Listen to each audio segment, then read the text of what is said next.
Why is it that the most incompetent people are often the most confident? And why are the most brilliant people often the most insecure?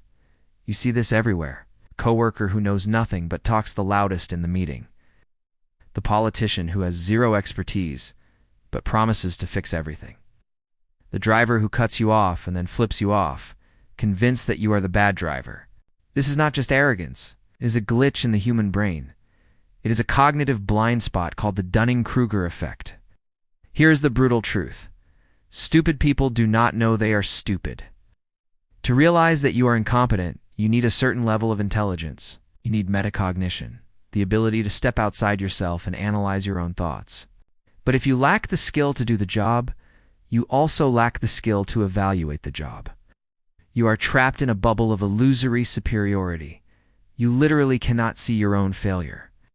The effect follows a specific curve. When you learn something new, let's say, trading stocks or psychology, or fighting you, learn a tiny bit of information. Suddenly, your confidence spikes to 100%. You think this is easy? I'm a genius. This peak is called Mount Stupid. This is where con artists and narcissists live. They know just enough buzzwords to sound dangerous. They have zero competence, but maximum confidence. But if you keep learning, you eventually realize how much you don't know.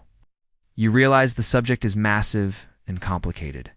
Your confidence crashes. You drop into the valley of despair. This is where the experts live. No. They are brilliant, but they are quiet. No. They are humble because they respect the complexity of reality. No. They suffer from imposter syndrome because they know how much they still have to learn. This creates a terrifying dynamic in society. The world is run by people on Mount Stupid. Why? Because humans are not evolved to follow competence. We are evolved to follow confidence. In the wild, if a leader hesitated, the tribe got eaten.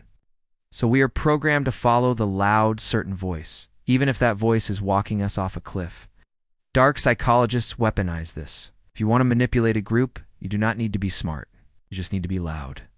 You need to remove all nuance from your speech. You never say maybe, never say I think, say I know, say it is.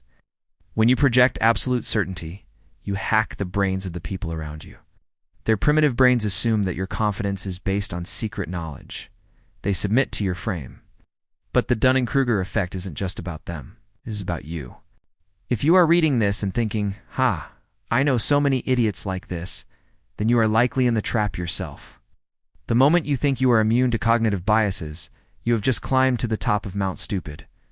The smartest people are constantly questioning their own sanity. They are constantly asking, what am I missing?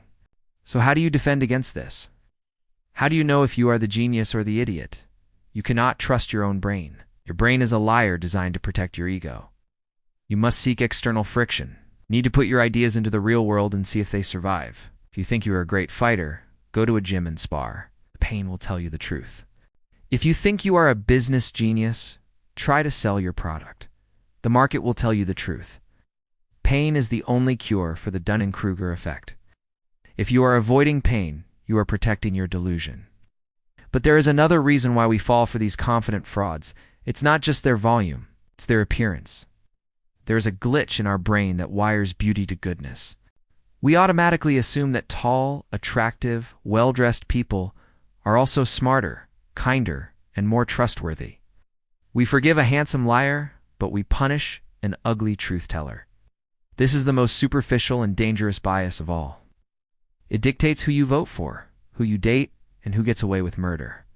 If you want to know why you keep trusting the wrong people just because they look the part, you need to understand the next cognitive error. Click the next video. We are going to learn the halo effect.